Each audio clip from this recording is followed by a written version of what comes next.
Assalamualaikum warahmatullahi wabarakatuh. My name is Nur Innovation Manager. My lottery number is KS 0922003. So next, I'm going to present my topic, which is evolution and non-value science. So this is the question that I will explain in the next slide. This is about evolution. The first question is state the definition of environmental pollution. The second question is explain how environmental pollution influence pathological in human body. The last question is state the therapeutic management that could be used for environmental pollution. So basically, air pollution is a contamination of the indoor or outdoor environment by any chemical, physical that modify the natural characteristic of the atmosphere. And the common sources of the air pollution is like motor vehicle, forest fire, industrial facilities, and others. Air pollution is a mix of hazardous substances from both human and natural sources. First is sources of human-made air pollution. It's like vehicle emission, power generation, chemical production. Then sources of nature. Nature release hazardous substances into the air, such as smoke from wildfire, ash and gas from volcanic eruption, and gas like methane, which are emitted from decomposition organic matter in soil.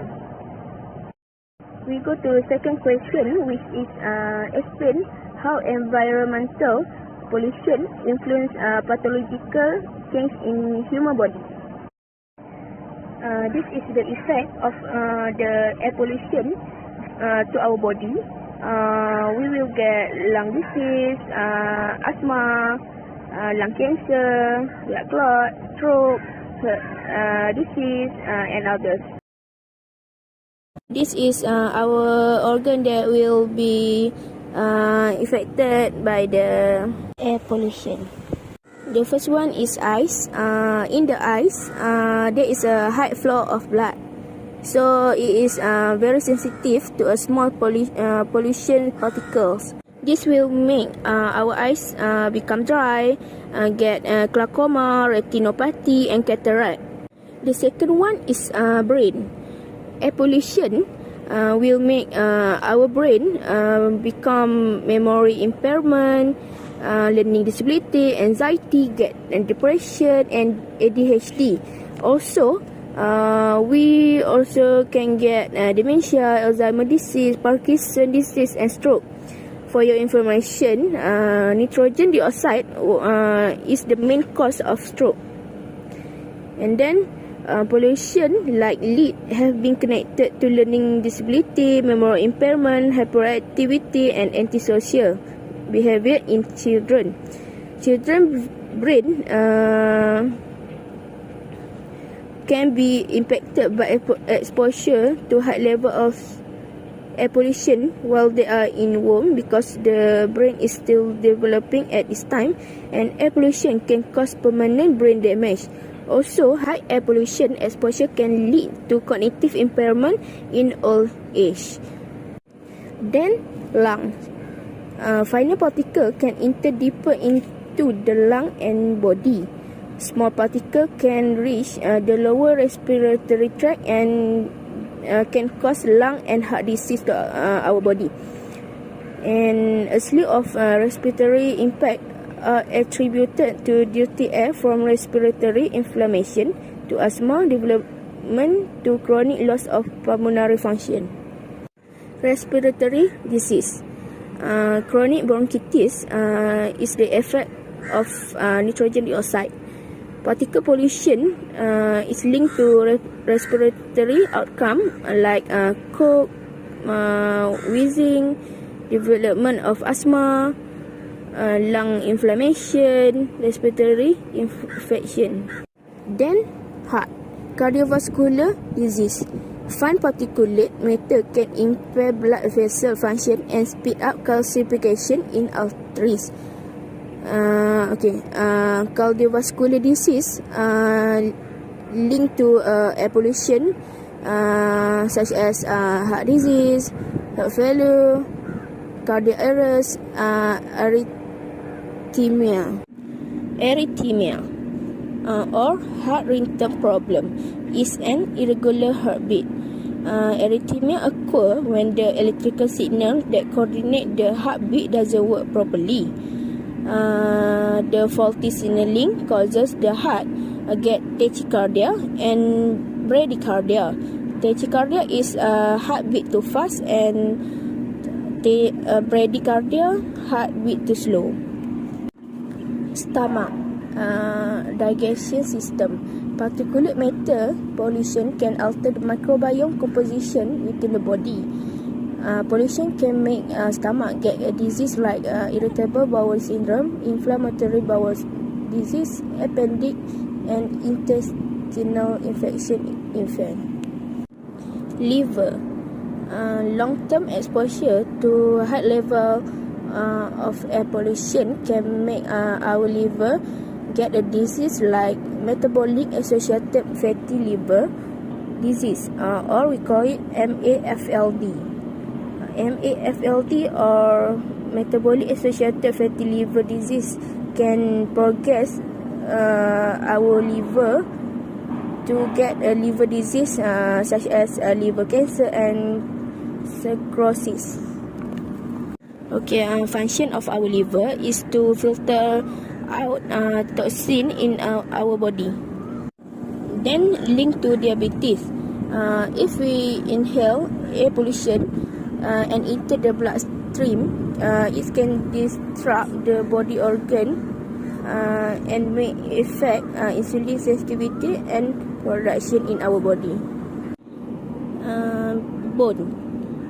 Ambient air pollution exposure is associated with a lower level of bone mass, perhaps due to particle inhalation causing oxidative stress and inflammation in the body that ultimately affect bone health. A risk factor of air pollution for our bone is we can get osteoporosis and bone fracture. For population that exposed to high level of fine particulate matter can have lower bone mineral density. Lastly, reproduction health and fertility. So, exposure to high level of air pollution in the womb can lead to premature birth, low birth weight, and infant mortality. Also, air pollution can give impact to male reproduction health. Poor air quality can affect semen quality and could cause sperm DNA damage, thus harming fertility. Animal and human studies suggest that air pollution may create damage during the reproductive process of gametogenesis, therefore decreasing reproductive capacity. So, we can conclude that we should avoid from do anything that can cause air pollution in this world. We can see here, this is the effect of air pollution to our body. Fine particle pollution can cause shortness of breath, wheezing, chest pain, fatigue. Then this condition can get worse if we get a disease like cardiovascular and heart disease and asthma. So for ground level ozone, pollution can cause difficulty breathing deeply, shortness of breath, fatigue. And this condition can get worse if we get a disease like asthma and emphysema. So we go to the last question. which is a therapeutic management that could be used for air pollution. Therapeutic. First, taking supplement and medication. Supplement like vitamin C and E because it can protect the lung from effect against air pollution. For asthma, we can take medication like albuterol, antiloperin, and levobuterol. Number 2, drink plenty of water. Drinking water can prevent our body to be dehydration. Number 3, drive less. Vehicle smoke emission are one of the major sources of air pollution. Instead of driving alone, consider sharing a ride to work or use public transport such as bus, ferry, and rapid transit. If you want to drive, switch to electric vehicle. Number 4, avoid burning leaf, trash, and other smoking material. Mulch or compost your leaf and yard waste. This is to reduce the occurrence of air pollution. You also can dispose of garbage in the recycling bin. And lastly, planting more trees. Particles, odors, and pollutant gas such as nitrogen oxide, ammonia, and sulfur dioxide settle on the leaf of a tree. Trees absorb this toxic chemical through their stomata or pore, effectively filtering this chemical from the air. Trees also mitigate the greenhouse gas effect by trapping heat, reduce ground level ozone level, and release life-giving oxygen. So now we go to question 2 about topic non-balanced diet. Number 1, describe how a non-balanced diet could lead to obesity and nutritional disease. Number 2, state the therapeutic management for nutritional disease. Non-balanced diet could lead to obesity and nutritional disease. Okay, an imbalanced diet, it doesn't have a proper mixture of nutrients like protein, carbohydrate, fiber, fat, vitamin or vitamin. Then obesity. Obesity are defined as abnormal or excessive fat accumulation that present a risk to health. A body mass index over 25 is considered overweight and over 13 is obese. Then diet and lifestyle factor contribute to development of obesity and overweight. The most common one are eating large amount of processed or fast food. This food contain high in fat and sugar, and also drinking too much alcohol. Alcohol contain a lot of calories. Nutritional disease. Nutritional disease, any of the nutrient-related disease and condition that cause illness in the human. They may include excesses in the diet like obesity and eating disorder, chronic disease like cardiovascular disease, hypertension, cancer, and diabetes mellitus. Nutritional disease belong to non-communicable disease. Nutritional disease can prevent by diet, hereditary metabolic disorder that respond to dietary treatment, the interaction of food and nutrient with drug, and food allergic and intolerance. So nutritional disease divided into 2 types, which is malnutrition and micronutrition. First, malnutrition. Malnutrition is condition that result from eating a diet in which one or more nutrients are either not enough or are too much, such as the diet causes heart problem. It may involve calories, protein, carbohydrate, vitamin or mineral. Malnutrition have 2 types. First, undernutrition, protein energy malnutrition and mineral deficiencies. And number 2, overnutrition, which is obesity and overweight. For protein energy malnutrition, we can get a disease like marasmus and kwashiorkor. For mineral deficiencies, calcium deficiency, we can get hypocalcemia and hypercalcemia. Then for iron deficiency, we can get anemia.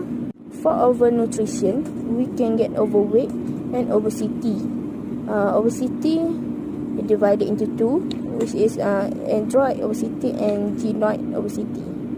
Macronutrient, the term used to represent essential vitamin and mineral required from the diet to sustain all normal cellular and molecular function of body.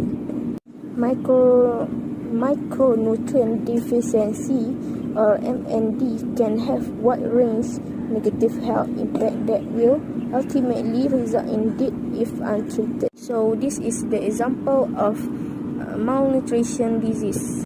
This is the difference of disease kwashiorkor and marasmus. Their hair, thin and brittle hair. Kwashiorkor have a bulging abdomen, and marasmus have loss of muscle. This is the difference of android obesity and genoid obesity. For android obesity, the person have a apple shape and more body fat in chest and belly area. We call it beer belly. And for genoid obesity, someone have a pear shape and more body fat below the waist. This is the difference between anemia and normal blood. Anemia have a less red blood cell, white blood cell and platelet. This is the difference of hypocalcemia and hypercalcemia. Hypocalcemia increase neuromuscular excitability and muscle cramp. For hypercalcemia, decrease neuromuscular excitability and muscle weakness, increase bone fracture, kidney stone and constipation. So now we go to the last question for non-balanced diet. Therapeutic management for nutritional disease. Number 1, malnutrition for overnutrition. Generally treated with weight loss, diet and lifestyle change. Weight loss treatment may include diet and exercise plan, medication or medical procedure. For undernutrition, we can have a healthy and more balanced diet. Having a snacking between meals, eating fortified food that contain extra nutrient, having drink that contain lots of calories, taking extra nutrient in the form of supplement. If someone unable to eat enough to meet body needs because have problems swallowing, first we can use a nasogastric tube, percutaneous endoscopic gastrostomy tubes, and parenteral nutrition. For nasogastric tube, eat using a tube that passes through your nose and down into your stomach. Percutaneous endoscopic gastrostomy tube, using a tube that placed directly into your stomach or gut through the skin on your tummy. And then parenteral nutrition, using a solution containing nutrients that feed directly into your blood through a tube in a vein. If someone have difficulty maintaining a healthy weight, we can drink milk and taking nutritional supplement. This is for snack guideline. You should choose high protein and high calorie snack to eat. And high calorie snack, which is an ice cream, cookies, pudding, cheese. So, to conclude, everyone should taking a balanced diet to prevent from getting any disease. That's all for me. Thank you.